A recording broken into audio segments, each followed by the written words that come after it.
Number 29 देखिए, यहाँ दिखाना है कि यह जो है आपके वेक्टर डी से स्वतंत्र है। तो हम लोग इसको सिंप्लीफाई करके देख लेते हैं, पता चल जाएगा कि डी से स्वतंत्र है कि नहीं। वेक्टर डी अगर उसमें नहीं आता है तो वेक्टर डी से स्वतंत्र हो जाएगा। हमारे पास क्या है, वेक्टर ए minus vector D cross vector B minus vector C plus vector B minus vector D cross vector सी माइनस वेक्टर ए प्लस वेक्टर सी minus vector D cross vector ए माइनस वेक्टर बी। चलिए अब यहाँ पे सॉल्व करते हैं। यहाँ पे cross product निकालना है ना जी, चलिए गुना करते हैं इनमें। तो वेक्टर ए क्रॉस वेक्टर बी, इसमें से माइनस में वेक्टर ए क्रॉस वेक्टर सी, इसमें से माइनस में vector D cross vector b, इसमें से plus vector D cross vector सी। हो गया।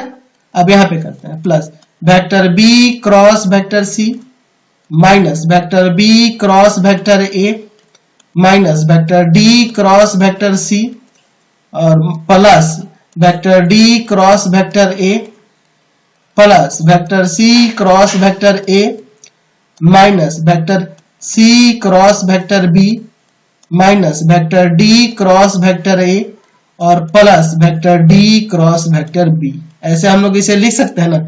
चलिए अब ध्यान से देखिए, ये माइनस का डी क्रॉस बी है और यहाँ पे डी क्रॉस बी है प्लस का, ठीक है। तो और देखिए प्लस का डी क्रॉस, ये मुझे तो डी वाला ही हटाना है ना जी, ये इसके साथ चला जाएगा। और देखिए डी वाला कौन है, ये प्लस का डी क्रॉस है, ये माइनस का है, ये भी आपका कट जाएगा। चलिए आगे देखिए, ए क्रॉस बी है, ए क्रॉस बी यहाँ पे है, ये माइनस का है। तो मैं क्या कर, वहां बी क्रॉस है तो देखो मैं क्या करता हूँ, वेक्टर ए क्रॉस वेक्टर बी और इसको पलटूंगा तो ये माइनस हट जाएगा, यहाँ प्लस आ जाएगा, वो भी वेक्टर ए क्रॉस वेक्टर बी हो जाएगा। हम लोग जानते हैं कि वेक्टर ए क्रॉस बी बराबर होता है negative of vector B cross A के, हम लोग पढ़े हैं ना जी। अच्छा तो इसको मैंने पलट दिया। चलिए अच्छा, फिर उसके बाद बी और सी वाले को चलते हैं। यहाँ पे देखिए vector B cross vector C है और यहाँ पे इसको भी पलटेंगे तो प्लस में वेक्टर बी क्रॉस वेक्टर सी हो जाएगा। चलिए यहाँ देखिए माइनस में है तो इसे मैं पलट दूंगा, वेक्टर सी क्रॉस वेक्टर ए और एक और यहाँ पे है vector C cross vector A. तो यहां से जगह 2 vector A cross vector B plus 2 vector B cross vector C plus 2 vector C cross vector A. 2 common कर लो या इतना भी छोड़ सकते हो, मुझे तो दिखाना था कि बस डी से स्वतंत्र है। ये तो आपका डी से स्वतंत्र हो गया ना। इसमें कहाँ डी आया, कहीं पे डी आया है? नहीं आया है।